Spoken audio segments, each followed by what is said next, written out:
On this episode of Resi Week, Vizio is being sold off, Cedia announces the finalists for the best new product, and LG is investing $1.7 billion on OLED. All that and more, next on Resi Week. The network for the AV industry. What are you listening to? This is AV. This is AVNation. This is AVNation. This is Resi Week, episode 26, recorded Monday, August 1st, 2016. Simply the best. Resi Week is brought to you by our fine group of underwriters, companies like Advanced AV. Welcome to another episode of Resi Week. This is your weekly wrap-up of all the latest news and stories for the residential AV industry. I'm your host, Matt D. Scott, for AVNation.tv. Today we are, I feel like I'm A, underdressed and B, underqualified for this, but today I'm joined by the great Vin Bruno, the CEO of Cedia. How are you doing this morning, sir? I am doing very well, thank you for asking, and I should dress up for every AVNation opportunity I get, but I'll tell you later why I am so dressed up. I have no problem with it. I'm amazed Tim hasn't made me wear a suit yet. And then, of course, we've got my good friend Jeremy Glowacki, the editor of Residential Systems. How are you, sir? Great, Matt. You did a great job with my last name there. We didn't even rehearse that. I didn't butcher it? Yes. No, you did great. And by the way, I think I am kind of dressed up. This is a wicking material. Ooh. So, if I get sweaty with, your tough questions, I can handle it. Yeah. They will be tough, and I should have done that because it is sweltering where we are right now. My AC cannot keep up. I got to say, it's a little disappointing because I didn't think I lived in the Deep South, but seems I do. Let's kick this off as I just pull this up real quick. Coming to us from The Verge, LG is investing a boatload of money, $1.7 billion, to produce flexible OLED phone screens. Gentlemen, this is kind of a big deal because LG has been one of the main proponents and one of the biggest pushers of OLED technology, but this is still OLED strictly for phone screens. What does this mean for the residential industry? Because it's just phone screens, does this reach out anything beyond that for us? Then I'm going to kick that to you to start. Going to Vin? I think it does. I mean, I'm sorry, to Jeremy or Vin? No, to Vin, sorry. Yeah. Yeah, I think it'll actually carry into the home. Screens on, flexible screens can actually go, be placed in different area, curvatures on corners and things of that nature. A $1.7 billion investment on screens for phones, I view it as a continued investment for residential technology. At what point are we going to see moving beyond, say, just the second screen? Because we've got our main viewing surfaces, and we've got our second screen, which is usually a mobile or a tablet. At what point, I know Samsung this year had a fairly large screen in a fridge. Jeremy, how quickly down the road do you see these third and fourth screens utilizing technology like this becoming prevalent and more involved in the residential space? Well, I think that you brought up a good point with the appliance application, because I do think that you see more and more kitchen appliances integrating smart technologies, Internet of Things technologies. That was sort of the distraction for me at CES this year. I kind of went with an open mind, a macro view of technology and IoT in particular, and didn't really have an agenda that was, when I go to Cedia, I have a full schedule of meetings back to back, like 15-minute, no breaks in between. Mm-hmm. I didn't do that so much at CES, and I found myself gravitating toward all of these kitchen type appliances, and I could see where that long awaited screen in the refrigerator door could perhaps be an application for OLED. I don't know about heated surfaces and things like that, but there's a lot of opportunity for integrating with control of any sort using something that's really thinly designed, and it's not going to have a back box type of situation that you have to deal with in the embedding of that technology.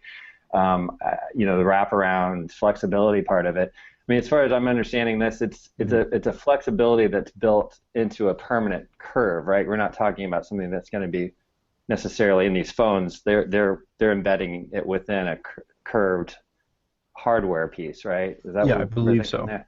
So it's just enabling that to probably be a lighter weight design and be able to be more functional without having to build some kind of other kind of technology behind it to allow that curving to take place, right?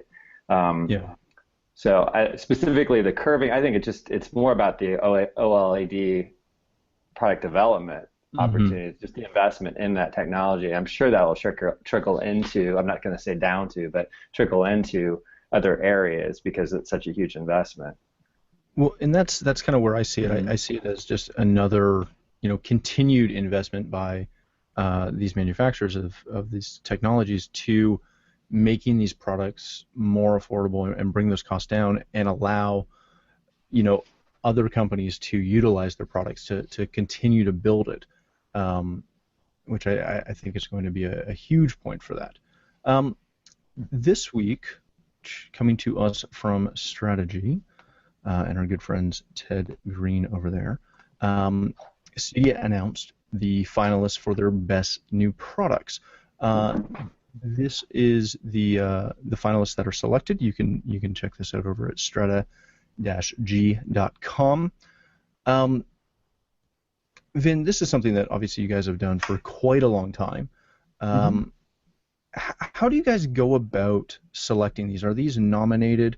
How does the voting work? What really qualifies a product to be selected like this? Well, I mean, we have a call for product nominations, and there's an application process and submission, and sorry about that, gentlemen. It's my background for my computer here. And companies, they proudly come out and submit for these awards, and it's interesting, right? Ted's article was terrific. Did they get it right? And the thing that you find is, you never fully get it right. When you get an opportunity to walk up and down the show floor, or I got called out, following this announcement saying, "Hey, I missed my opportunity," and the fact is, I mean, we communicate in so many ways, so many times that the awards nomination is running, and that we need submissions, and always somebody inevitably will miss the deadline or miss it altogether, and then you start to talk to these folks, and you find out, wow, that's some great product that got missed this year. That's the part that I feel like, wow, I wish we could really get it right, find a way that we chase this down. But I'll tell you, here's like a business case for these awards. Last year, a company called Dynaquip Controls, they made automated valves, and they won a best product for their water cup automatic water shutoff. And let me tell you the result of that victory. That I got a phone call from the president of a reinsurance company, just based on that product alone, and the consumer awareness that was created now through the insurance industry, that Cydia and its members automate homes to mitigate their risks for war. And by the way, it's billions of dollars in risks in this country for water damage, theft, burglary, and fire.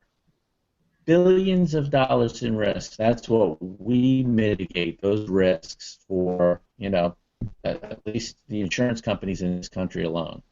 Right. So, so it's quite an amazing list that we have this year. I can also add to it that the whole show floor, there's a bundle of award-winning products not even on this list. Well, and that's always the thing, right? When you walk the show floor, you find so many things in not only the big booths from the guys you expect to see, really cool and really effective products, but you find so many, small booths in the back and first-time guys that are coming in the showcases and whatnot, bringing those products that either solve a problem or just to help you get your work done faster. And they're always there. And as I scroll through this list, we've got the kind of normal, if you will, sexy products like the Sony Ultra HD TVs, but then you've also got from Rosewater Energy Group a residential energy management hub, which, let's be honest, doesn't necessarily sound that sexy, but it's something that can be very, very effective in the home. Jeremy, not to tout on what they missed, but this is one of those things of you can find something or see something that again is either an award winner or even not even nominated, but you can find those super cool products that really help integrators not only service their companies but hopefully be even more profitable. That's kind of what these lists can help achieve. Correct? Yeah, and I mean, I think it's just a great guide for the show to start with. I mean, it's just a starting point, and you're going to find companies. There's going to be, diamond in the rough kind of situation like Ben was describing there, where you just didn't even know about this company when you went in, and suddenly it's like the talk of the show because it's such a problem solver. Or, these companies are so busy getting their products ready, they may not have the marketing and PR ready to go right behind it quite a bit at a time. They're startups, and it's great that CEDIA has become kind of a startup show. It's not just CES where you can go find a company that's really developing something innovative and knows that the professional installation kind of, I guess, audience is what they need to target first. Right. Jason Griffin, who's been a guest on the podcast for quite a bit, wrote for us today. Wrote a blog for us for Residential Systems, and he was citing the number of Internet of Things types of products or DIY even products. Amazon Echo, the Arrow Wi-Fi system, Lutron's Connect Bridge, which is more of a consumer product, and the Sonos Play 5. Of course. So, it's great that these companies are at CEDIA. It's great they're getting recognition, and I think it's just showing that, it's a broader, bigger world than just this custom channel that we've thought about CEDIA being for so many years. And he makes a great case that, we need to embrace all of this and understand all of this for the clientele that we serve as an industry. So when things are a good solution, when things can be built off of, and when things are maybe not a perfect fit because they can't integrate well with other products that are more robust for the channel. So I think this is just a good starting point with that list, though, for sure. And isn't that something, just to kind of pull on that thread for a second, isn't that something that we're seeing definitely CEDIA embrace, but also kind of promoting that their members embrace?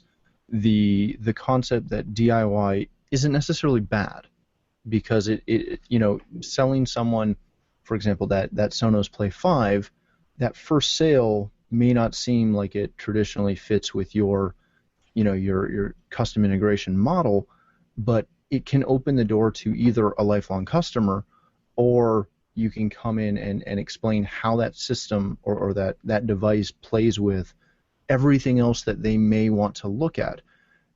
Then has that been a conscious effort on behalf of CEDIA, or is that something that has just kind of evolved as that DIY market has continued to grow?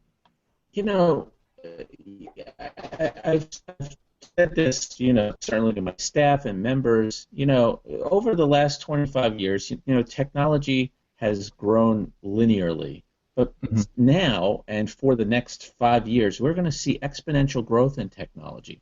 And the fact of the matter is that homeowners, they want a single point of contact for their technology. And while they may enjoy running out to a Home Depot or Lowe's, or now you can go to New York City and see the Sonos retail store and buy your Sonos, they're not necessarily inclined to actually do it themselves. They may want to buy it themselves, but they want it done DIFM, do it for me. And we, as an industry, we do have to change. We have to recognize that technology is ubiquitous and that we're not just home technology integrators anymore, that we have to be managers of home technology. And there's a big difference. Oh, there's a huge difference. And by the way, Sonos, Amazon, they have done a heck of a job of creating consumer awareness for the Cedia channel. These guys are running TV commercials, during the Super Bowl, during the Grammys, and homeowners are hitting the Cedia site to find people to come and design, install, upgrade, and repair their technology. So it's driving business. Yeah, because I think that's one of the biggest things that sometimes gets missed by, dare I say, the old guard. The fact that young people, even 40 and below, are comfortable with technology doesn't necessarily equate with them wanting to DIY it. Just as you said, they may want to go purchase it, but that still doesn't always mean that they want to go hang that plasma on the wall and then put their soundbar below it. They still are looking for someone to be their concierge to help them put all the pieces together, and I think that's great that Cedia is helping to promote that. Let's jump over to another article. Well, really, very quickly, let me just add that I've told the story of one of our home technology professionals being called to a home. It was a referral from another homeowner that had worked with this home technology professional, and it was he got the call at 7 o'clock at night to go to a home that had 3 Nest thermostats that were installed by a plumber. Okay. Nice job on the installation. They were fine on the wall. The boiler was wired properly, but those 3 thermostats were not working. The homeowner was cold, and from 7:30, 2.5 hours later, that home technology professional got those 3 installed Nest thermostats working. So it is not so DIY if it takes a professional 2.5 hours to fix up 3 installed thermostats. That home technology professional, by the way, after having coffee with that homeowner who was so grateful, walked away with more than 10,000 pounds in new orders. This happened in England.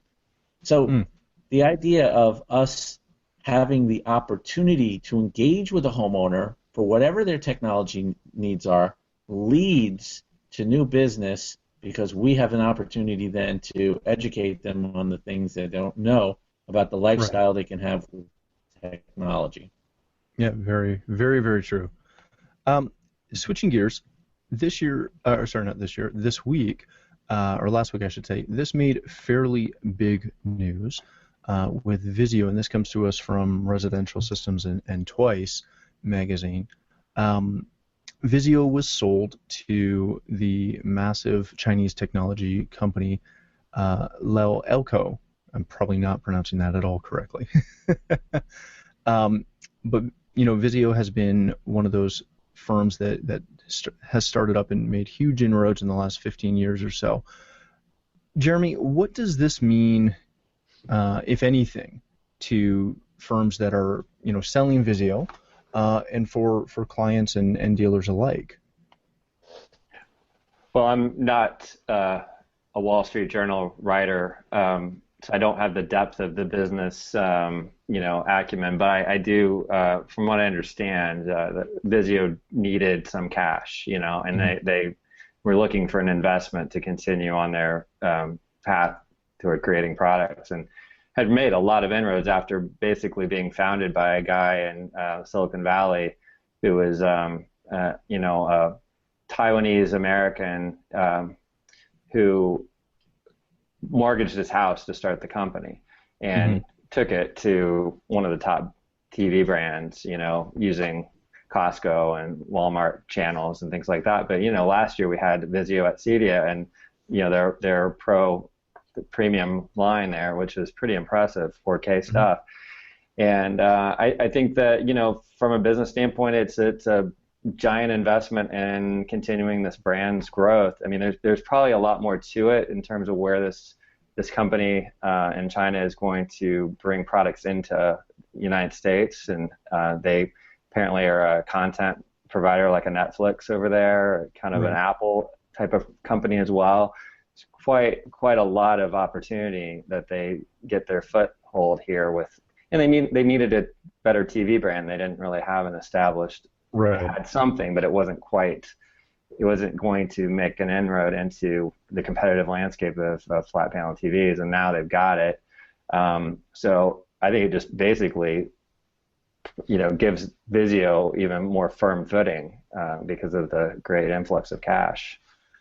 Well, yeah, because it's pretty much allowing them, from what I'm reading, it's allowing them to just continue to invest into their business model.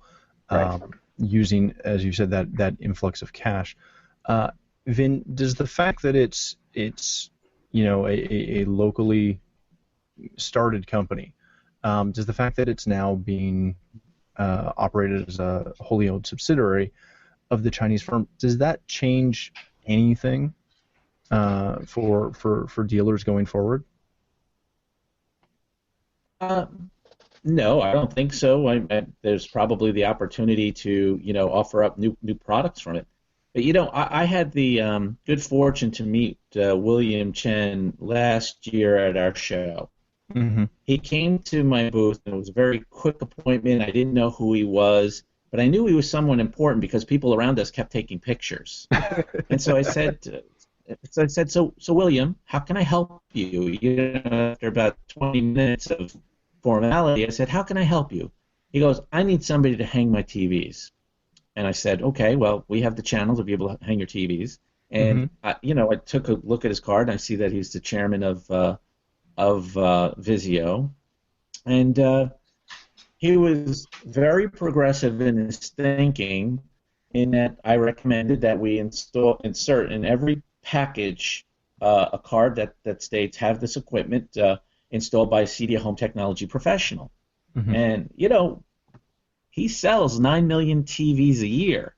He's got quite the operation. So I did a follow-up meeting with him at his headquarters in Southern California, and his facilities are just drop-dead gorgeous. So from what I know about this transaction is it was too much money to turn down. And the structure of the deal is that the company is now owned not by William Chen, that he gets to retain 51% ownership of another technology company that he has, and Lico, is that how you pronounce it? I think so. How do you pronounce the company? Okay. I'm guessing. Yeah. They own 100% of Vizio, right, and 49% of Mr. Chen's other company. Right. So and from what I hear, that in the press conference, Mr. Chen, William was quite somber about the whole thing, that it was the right amount of money at the right time, and that there were people all around him that worked very hard to build the company that deserved, this deal the way it's structured. Right. Yeah, and I view it just as a good thing. It's a feel-good story that an entrepreneur started something and is now getting rewarded quite well for what he's doing, and his brand continues to just grow and be a phenomenal part of not only our channel but the consumer electronics channel in general. So Matt, just a little side story, that company that Vin brought up that he owns, the majority stake in, I don't know if you read any further on that particular venture, I did not but know. it apparently is it's trying to create a kind of, I would say, for lack of a better word, an algorithm or something that's going to track streaming media usage. So it adds an advertising kind of component there for, right now there's really no ratings when it comes to viewership on Netflix and online media, streaming media. So his idea, I believe, is to try to be able to monetize the viewership of that, which could screw up programming eventually, because right now it's like the Wild West. Everybody's just putting up great content because there's nobody telling them that it's not getting viewership. It's just successful, according to HBO Go or, Showtime, I mean, whatever it is, they just have to kind of make a judgment call on it, and it's subjective, which is great for viewers. But, from an advertising standpoint, you never know really what you're supporting and how many eyeballs you're getting. So that's kind of an interesting thing to watch and see how that affects the content side of things, Well, and I would think it can also, that has the potential to expand into the TV side of the market as well, because if he's able to quantify things as they're rolling out software updates and different player features, having that information can extend backwards that way as well. Let's finish up real quick with essentially the reason Vin is outdressing both of us so well today. You had a meeting today with Mr. Cheng K. Pak, who was awarded the 2016 CEDIA Lifetime Achievement Award. He is the president and CEO of URC, and as I said, was this year's Lifetime Award recipient. Then this is, pretty much all of us have had experience with URC.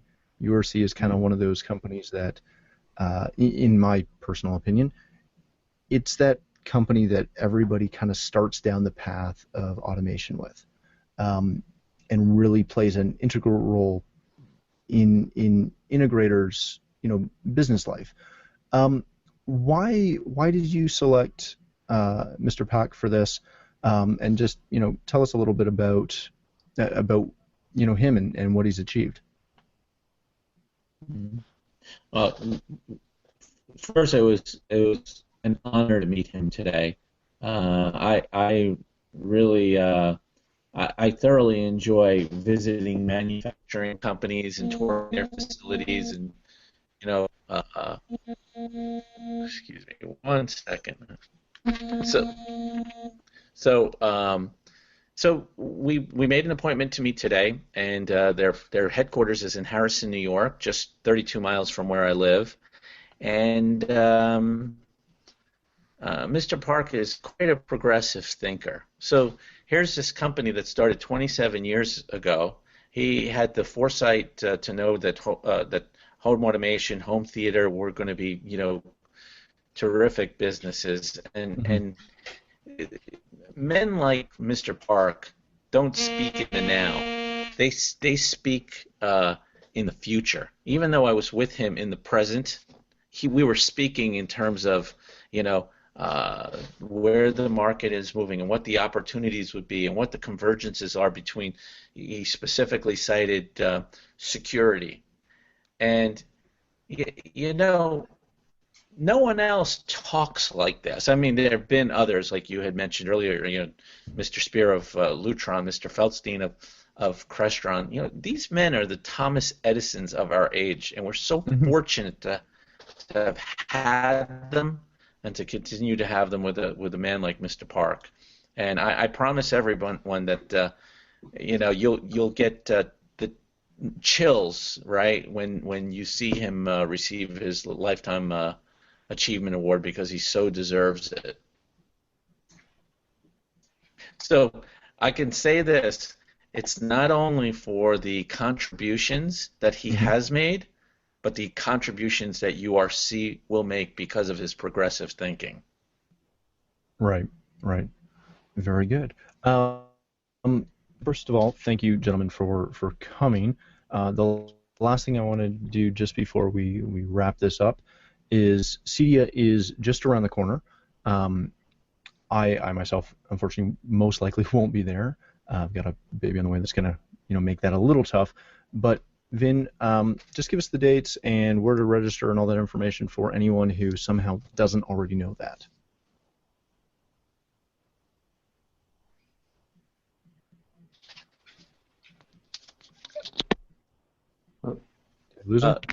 Matt, I seem to have lost. Oh, could you repeat what you just said? I lost audio for a bit there. Wasn't important. Yeah, not a big deal. CD is right around the corner. For anyone who somehow doesn't know where it is, how to get there, how to register, just give us a quick little insight on that, and definitely why integrators need to be there. Oh my goodness! Just say you were there. CD.net. You were there. That's why. Yeah. Right. Well, no. I mean, first of all, a trade show is where the industry converges. It represents the industry. We've got more networking opportunities at times that are convenient for our members. The keynote, very important. Shelley Palmer, he is the technology specialist for Fox, for CNN, and he talks business and he understands our channel. It will be the finest keynote speech that I think that we've heard in many, many years. So that's Wednesday night.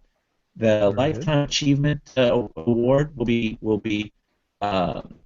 have that celebration just before the keynote on Wednesday, the night before the show starts. On day one of the show, right, that evening, we have our CD Awards and celebration, and it will be hosted by Carly Knobloch, who is from HGTV. She's the technologist for HGTV. She is so smart.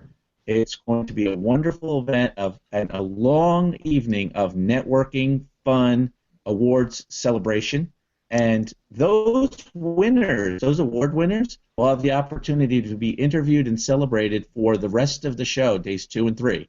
That's a big change from years past where we had our awards and our banquet on the last day after the show was over. Right. So please register quickly. You won't want to miss it. We'll have 20,000 of our friends at our show, and it's an opportunity to be with your community. Definitely. I'm always a huge proponent of trade shows, and that you can't get that same experience anywhere else. But gentlemen, thank you so much for joining me and joining us on the show.